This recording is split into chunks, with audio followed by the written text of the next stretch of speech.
अस्सलामुअलैकुम। ABN news के साथ मैं हूं मुनीबा अख्तर। हेडलाइंस आप जान चुके। आगे बढ़ते हुए आपको बताएं कि तमाम क्यास आराइयाँ दम तोड़ गई हैं। आज़ाद कश्मीर इंतखाबात मीरपुर डिवीज़न के 13 हलकों में पोलिंग का वक्त शुरू हो गया है।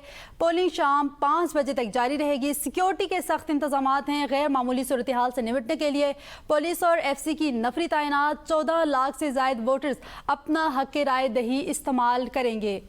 आपको बताते चलें कि तमाम क्यास आराइयाँ दम तोड़ चुकी हैं। मज़ीद इसी हवाले से हमें हैदर खरल ने ज्वाइन किया है। हैदर, बताइएगा कि क्या पोलिंग का बर वक्त आगाज़ हो चुका है और तमाम पोलिंग स्टेशन पर पोलिंग अमला पहुंच चुका है? जी बिल्कुल, मीरपुर में पोलिंग का आगाज़ हो चुका है। आज़ाद जम्मू कश्मीर कानून साज असम्बली के लिए जो इलेक्शन का पहला मरहला है उसका बाकायदा आगाज़ हो चुका है। पोलिंग का अमला भी वक्त पर पहुंचा है और 8 बजे पोलिंग का आगाज़ कर दिया गया था। जो टाइम दिया गया था 8 बजे एग्जैक्ट उसी टाइम पोलिंग का आगाज़ हुआ पुरअमन तरीके के साथ। और ये जो वोटिंग का सिलसिला है ये किसी वक्फे के बगैर 5 बजे तक जारी रहेगा। मैं आपको बताऊं तो इस वक्त मैं मीरपुर में मौजूद हूं। यहाँ पर LA3 जो है उस हल्के में मौजूद हूँ। वार्ड नंबर 5 है, पोलिंग नंबर 87 है, जहाँ पर जो पोलिंग का अमल है वो जारी है। और अगर सिक्योरिटी की बात की जाए तो इंतहाई सख्त इंतजामात देखने को मिल रहे हैं सिक्योरिटी के हवाले से। और जो पोलिंग स्टेशन है वहाँ 10 से 15 एहलकार जो हैं वो तैनात किए गए हैं और सिक्योरिटी इंतहाई सख्त है। इलेक्शन कमीशन की जानिब से भी हदायत जारी की गई है कि किसी भी नाखुशगवार वाक़े से निपटने के लिए जो फोर्सेस हैं वो तैयार रहें और फोर्सेस जो हैं वो भी तैयार हैं। अगर ओवरऑल बात की जाए मीरपुर की 4 सीटें हैं जहां पर बाकायदा तौर पर पोलिंग का अमल जारी है और किसी वक्फे के बगैर मैं एक मरतबा फिर बता दूं कि 5 बजे तक जारी रहेगा।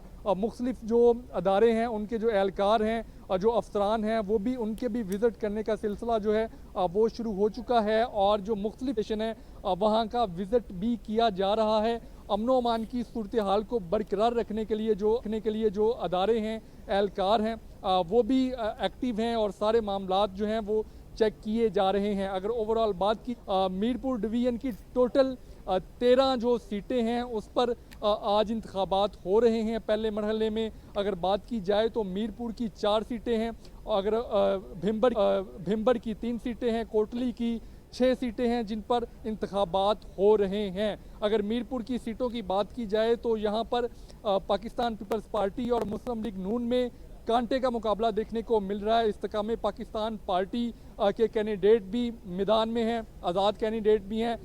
दो बड़ी पार्टियां हैं उसमें मुकाबला देखने को मिल रहा है। अगर पीपल्स पार्टी की बात की जाए तो LA3 में जो यासर सुल्तान हैं पीपल्स पार्टी के कैंडिडेट काफ़ी मजबूत समझे जाते हैं। उनके जो वालिद है बैरिस्टर सुल्तान वो साबिक वज़ीर आज़म आज़ाद कश्मीर रह चुके हैं, सदर रह चुके हैं। इस वजह से उनके जो असर और रसूख है वो भी इधर मौजूद है। अगर दूसरी जानिब बात की जाए इस हल्के में LA3 में तो मुस्लिम लीग नून के चौधरी मोहम्मद सईद हैं उनके मुकाबले में और उनके भी जो धड़े हैं काफ़ी मजबूत हैं। मुस्लिम लीग नून भी काफ़ी मजबूत है इस हल्के में और जो पुराने वोटर हैं उनके इधर हैं, चूँकि उनकी वफादारियाँ भी हैं।